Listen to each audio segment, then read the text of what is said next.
Shalom, shalom, peuple de Dieu. Ce matin, nous venons auprès de vous pour vous parler de la part du Seigneur dans un thème intitulé Judas Iscariote, un acteur indispensable dans le plan du salut. Lorsque nous lisons Matthieu chapitre 26, le verset 24 à 25, nous voyons Jésus-Christ qui parle de sa mort. Mais au verset 25, Judas pose la question, être maître, c'est moi qui te livrerai. Jésus lui dira, tu l'as dit. Ils étaient au nombre de 12, mais comment seul Judas s'est senti concerné?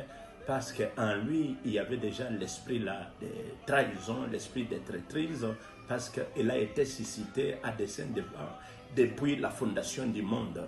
C'est le même cas lorsque nous voyons Joseph. Il a fallu qu'il soit vendu par ses grands frères pour qu'il aille libérer la vie d'un peuple si nombreux, autant marqué par Dieu. Judas était venu sur cette terre des hommes, non par sa volonté, mais Dieu l'avait suscité pour qu'à un moment donné de l'existence de sa vie, qu'il puisse passer à l'acte de livrer notre Seigneur Jésus-Christ, afin que ce dernier puisse accomplir la mission suprême, la mission du salut. Pour que Jésus puisse libérer l'humanité tout entière, à ceux qui croient en lui, il fallait qu'il passe par la mort, et c'est là par le canal d'un acteur appelé Judas Iscariote.